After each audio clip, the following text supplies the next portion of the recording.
Message कर दिया था, दिखाया हूँ आपके आदेशानुसार।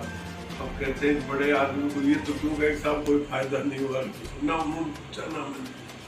वो था, ये नीचे खड़ा ड्राइवरों को, वीआईपी जो आते हैं ना चुनाव आयोग का गाड़ियां नीचे पार्क होती हैं। निर्वाचन विकास कराएगा। मुझे मुख्यमंत्री बनाओ,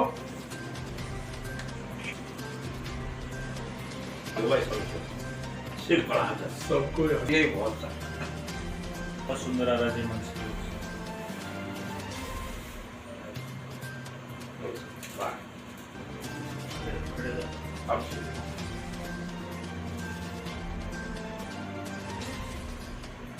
ये राजस्थान सरकार टोटल निष्क्रिय है और निष्फिक्र है, उनको गायों की कोई चिंता ही नहीं है। जब ये लंपी नाम की बीमारी का जब राजस्थान सरकार को पता चला तो महीना 2 महीने तक तो इसको मुख्यमंत्री जी पी गए, इस बात को चर्चा ही नहीं की।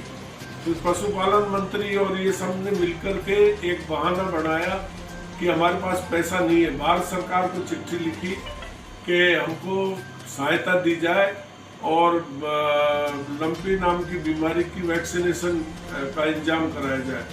भारत सरकार ने एक गाइडलाइन जारी करी इस बीमारी के लिए कि गोटापॉक्स नाम की वैक्सीन हम उपलब्ध कराएंगे और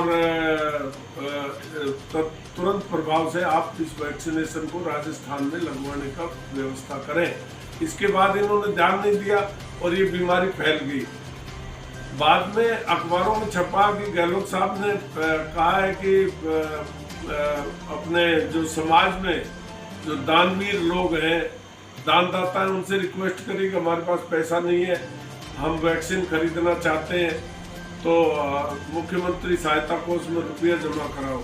उस खबर को जब हमने पढ़ी, मैंने स्वयं ने मेरे बर्थडे पर 8 अगस्त को मेरा बर्थडे था, तो हमने कहा कि गोटापॉक्स वैक्सीन मंगा करके और गौशालाओं में गायों को गोटापॉक्स वैक्सीनेट कराएंगे। इसका मैंने पशुपालन मंत्री से बात करी, उन्होंने हाँ भर दी और अपने निर्देश किया अपने डायरेक्टर को और सबको कि ये पानसूर की गौशाला है, 17 गौशालाओं में अभी गोटापॉक्स वैक्सीन का इंजेक्शन लगाने की आप व्यवस्था करें।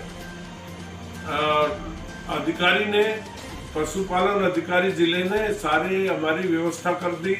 हमने रुपया जमा करा दिया।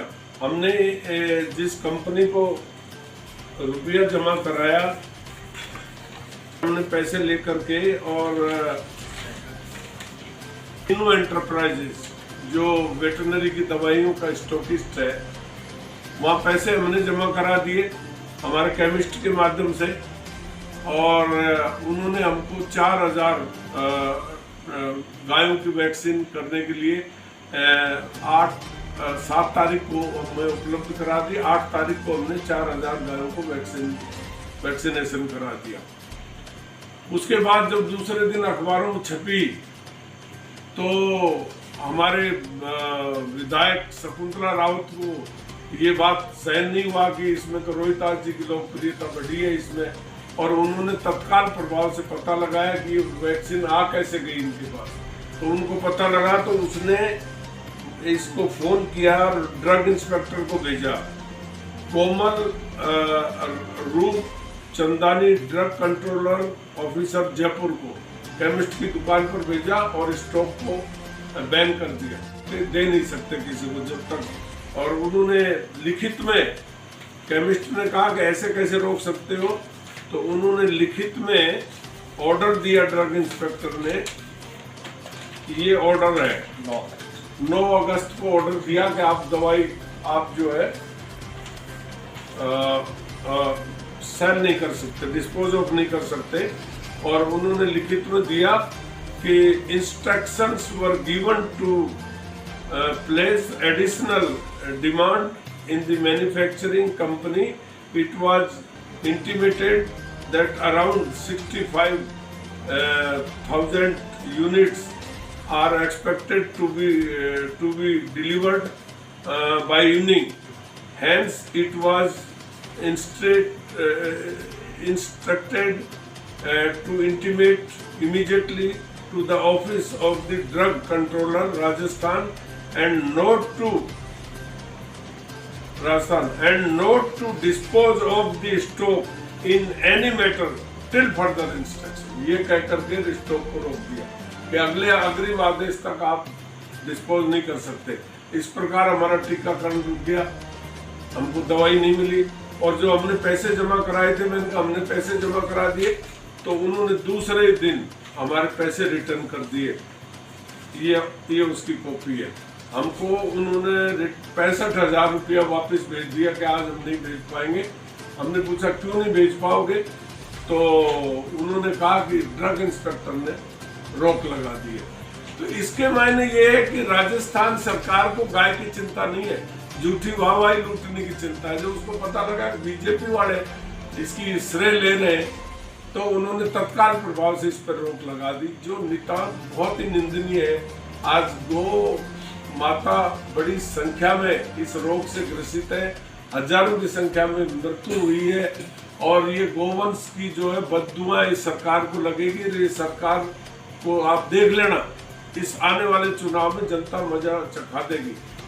कितनी सारी गाय गौ माताएं पीड़ित रही हैं, उसका जो है ना श्राप इनको लगेगा और जो दानदाता लगाना चाहते हैं उनको लगाने दे नहीं।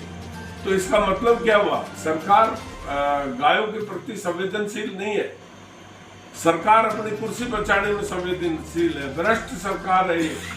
मुख्यमंत्री अपने वादे का पक्का है। मुख्यमंत्री ने कहा कि एमएलए को कहा कि तुम चाहोगे जो करो, तुम्हें मैं ब्याज सहित ऋण चुकाऊंगा, तुम मेरी कुर्सी को बरकरार रखो। इसलिए भ्रष्टाचार सरेआम मचा हुआ, जहाँ जहाँ कांग्रेस के विधायक हैं खुला भ्रष्टाचार कर रहे हैं, खूब खा रहे हैं, कोई रोक टोक नहीं है, क्योंकि मुख्यमंत्री ने वादा जो किया है कि ब्याज सहित चुकाऊंगा, ब्याज सहित चुका रहे। मुख्यमंत्री को शायद ये लग रहा है कि अब इस बार भी होने जा रहे हैं, अगली बार तो आना नहीं, इसलिए राम नाम की लूट है, लूट सके तो लूट। और एमएलए तुम अंतकाल पछताओगे जब तुम पुराने जाएंगे छूट। खुली सरेआम गुंडागर्दी है। मैं तो जयपुर ग्रामीण की बात करता हूँ, मेरा विधानसभा क्षेत्र जयपुर ग्रामीण में आता है। हमारे यहाँ लॉ एंड ऑर्डर की सिचुएशन इतनी खराब है, कोटपुतली में बहुत खराब है, बानसूर में बहुत खराब है और सारा सबको सरकार का श्रेय है। ये जितने भी बदमाश गुंडे हरियाणा की तरफ से आ रहे हैं, इनको सबको सेल्टर मिला हुआ है, राजनेताओं का। बहुत बुरा हाल है, कोई माइकलाल पूछने वाला नहीं। हमारा संगठन भी जब से वसुंधरा जी को इग्नोर करके ये संगठन चल रहा है, जब से जीरो हो गए, प्राय मृत समान है। भारतीय जनता पार्टी का जो संगठन है प्राय मृत समान है। हमारे प्रदेश अध्यक्ष जयपुर ग्रामीण से ही है, उन्होंने कभी आके ये नहीं पूछा क्या गुंडागर्दी हो रही, चोरी जारी डकैती बदमाशी इस क्षेत्र में हो रही। कहीं सीरियस नहीं, उसको मुख्यमंत्री का सपने आ रहे। हमारे प्रदेश अध्यक्ष को मुख्यमंत्री का सपना ही नहीं टूट पा रहा, तो वो लोगों की बात तो जब सुनेगा, वो तो मुख्यमंत्री बन के बच्चों को घुमा रहा है, देख घूम रहा है, रात चला रहा है, अफसरों पे तब्दीली बदली कर रहा है। इस धंधे से फुर्सत, अरे सपना तोड़ो, सुबह हो गया, जगो और इसको प्रदेश को संभालो। कोई बीजेपी संगठन सब जगह प्राय मृत है, कोटपुतली मृत है, बानसूर में मृत है, सब जगह मृत है। आपका एम कुछ बोलता है, लेकिन वो राष्ट्रीय प्रवक्ता होने के कारण शायद उनको समय नहीं मिल पाता, वो देख नहीं पाते। बाकी तो यहाँ एमएलए की ड्यूटी है, हारे हुए जीते हुए एमएलए की ड्यूटी है, कोई नहीं लग रहा, कोई ध्यान ही नहीं सोच। सब अपने टिकट के जुगाड़ में दिल्ली जयपुर दिल्ली जयपुर चमचागिरी कर रहे हैं, रिश्वत दे रहे हैं। मैं गाड़ी दे दूंगा, मेरे को टिकट दे दो, मैं ये कर दूंगा, मेरे को टिकट दे दो, सब चमचागिरी कर रहे हैं। राज करने का ढंग एक भी जो चुनाव लड़ने वाले लोग हैं उनमें कोई ढंग ही नहीं है। जनता की सुध लेने की कोई समय नहीं है, जनता के बीच में जाने की समय नहीं है। ये तो बस प्रदेश कार्यालय में मिठाई का डिब्बा भर के जा रहे हैं बीजेपी वाले, और वह खीर हलवा पूड़ी प्रदेश अध्यक्ष को खिला रहे और खुद खा रहे। ये बुरा हाल है। तो बिना वसुंधरा जी के ये सोच रहे कि राज आएगा, राज बिल्कुल नहीं आएगा। वसुंधरा होगी तो ही राज आएगा। कल अमित शाह जी ने, आदरणीय अमित शाह जी ने वसुंधरा जी की 6 मिनट तक प्रशंसा करी उनके राज की। तो इन नेताओं के चेहरे देखने लायक थे। तो ये क्या करेंगे सहयोग? इनको तो मुख्यमंत्री बनना है। अरे तुम मंत्री लायक नहीं हो, तुम एमएलए लायक नहीं हो। हमारे प्रदेश अध्यक्ष जी का क्या चरित्र है? प्रदेश अध्यक्ष खुद अनुशासनहीनता किया हुआ, जब टिकट नहीं मिला तो इस्तीफा दे दिया और सीनियर लीडर बीजेपी के नेताओं के खिलाफ चाहे जो बोला। मेरे को पार्टी से निकाला तो मैंने एक ही शब्द कहा कि भाजपा से मुझे कोई नहीं निकाल सकता, भाजपा मेरी माँ है और इनके निकालने से मैं थोड़ी निकलूंगा। मेरे मन में पंडित दीनदयाल उपाध्याय बसते हैं, ये कौन होते हैं मुझे निकालने वाले? और ये दे गाड़ी काहे की भाजपा भाजपा यूं है, भाजपा यूं है। और ये वो उनको आज प्रदेश अध्यक्ष बनाया थे। जिंदगी में कभी चुनाव नहीं जीते, मुश्किल से एक चुनाव जीता है एक, तो उसमें अभी मुख्यमंत्री का सपना दे रहे। तो ये ऐसे नहीं, दरिया टोरे से काम नहीं चल रहा। जो हाल कांग्रेस का है उससे बदतर स्थिति बीजेपी की भी है। नेता सुध नहीं ले रहे। दिल्ली के नेता तो चिंतित है। दिल्ली वाले बार बार हर महीने आ रहे हैं कि संगठन को सुधारो, संगठन को सुधारो। तो इस गले में सांप गल गए।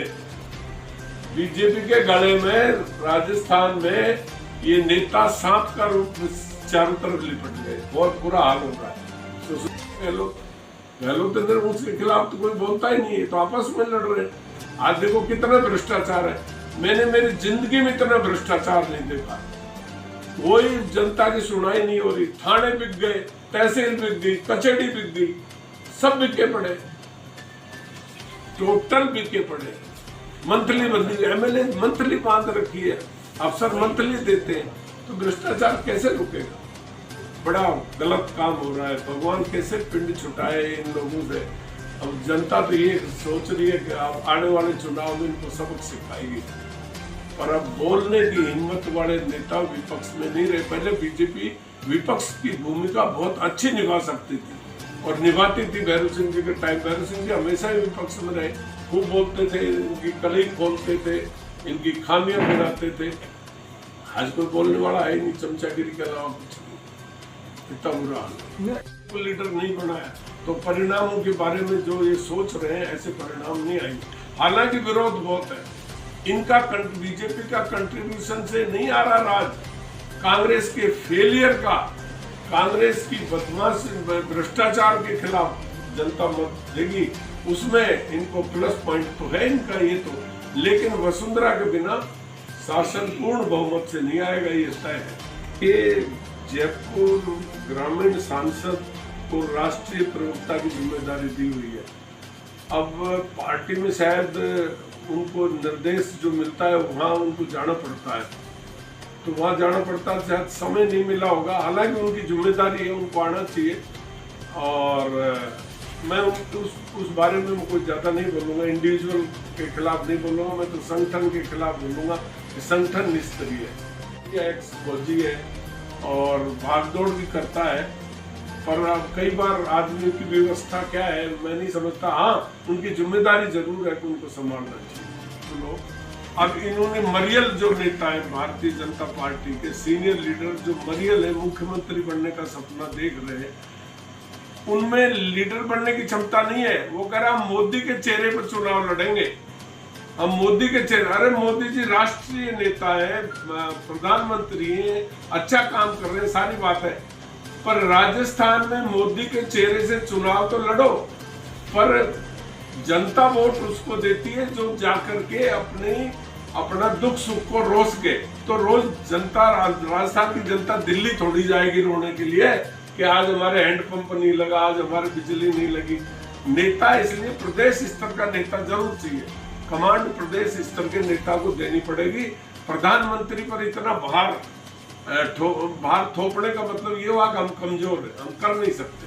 तो तुम कमजोर, पहले ही कमजोर हो, तो फिर तुम आगे क्या जनता में बदलाव लाओगे, क्या जनता को रिलीफ दोगे जब तुम्हें हिम्मत ही नहीं है? नांगड़े बन रहे हो, नेता तो हो नहीं। नेता तो वो होता है कि हम बागडोर संभालेंगे। जयप्रकाश नारायण का जो आंदोलन चला, तब उन्होंने कहा कि मुझे पूरे देश में चिंता नहीं, मुझे चिंता राजस्थान में है कि भैरव सिंह शेखावत और ये सब तो जेल में चले गए, अब राजस्थान का नेतृत्व तो कौन संभाले? तो ऐसे मरियल नेता, जैसे ये आज बीजेपी वाले कह रहे हैं कि प्रधानमंत्री के चेहरे से लड़ेंगे, तो ऐसे मरियम जब होते तो वो भी कहते थे कि हम जयप्रकाश नारायण के चेहरे से चुनाव लड़ेंगे। आज पानी कोटपुतली में बिजली कट होगी तो आप प्रधानमंत्री को फोन करोगे, मिलोगे, उनके पास इतना समय है। ये बड़ी बेवकूफ पड़े की बात ये लोग करते हैं। प्रधानमंत्री का चेहरा है, भारतीय जनता पार्टी का अच्छा सुंदर चेहरा है, सारी बात है, पर जनता को तो मौके का अवसर चाहिए। एसपी होगा, तुम्हारा भाई होगा, मित्र होगा कोई, पर एसएचओ आपके खिलाफ होगा तो क्या कर लोगे? रोल तो एसएचओ को अदा कर रहा है। तो प्रदेश में नेतृत्व चाहिए, बिना नेतृत्व के प्रदेश नेताविहीन होकर के परिणाम नहीं दे सकता। ये कमजोर लोग जो बिल्कुल जीरो लोग हैं, ईर्ष्यावश ऐसा कहते हैं कि प्रधानमंत्री को चेहरा बढ़ाओ। वो तो है ना चेहरा, तुम क्या बढ़ाओगे? भारत की जनता जानती है प्रधानमंत्री चेहरा है, पार्टी के उच्च कोटि के नेता है, संसार में बड़ा नाम है उनका, हमको गर्व है ऐसे नेता पर उनको हैंडपंप के लिए यूज करेंगे क्या? उनको बिजली के लिए इस्तेमाल करेंगे क्या? उनको राष्ट्रीय प्रॉब्लम्स के लिए इस्तेमाल करेंगे? हम उनको इतने कमजोर हो गए क्या कि एएन को नहीं धमकाने के लिए हमको दिल्ली प्रधानमंत्री निवास जाना पड़ेगा? पानी के इंजीनियर को धमकाने के लिए हमको वहां प्रधानमंत्री निवास जाना पड़ेगा? ये क्या मतलब? डूब गया, तंत्र ही डूब गया। देखो, आज गायों का टीकाकरण को रोका तो ये सोचते हैं कि गाय का धर्म, गाय को बचाने का काम तो खाली बीजेपी का ही है। तो ये बीजेपी के खिलाफ कर रहे हैं, तो सारा काम जो बीजेपी जनहित में करना चाहती है ये सब उनकी विपरीत है, सारे के सारे विपरीत है।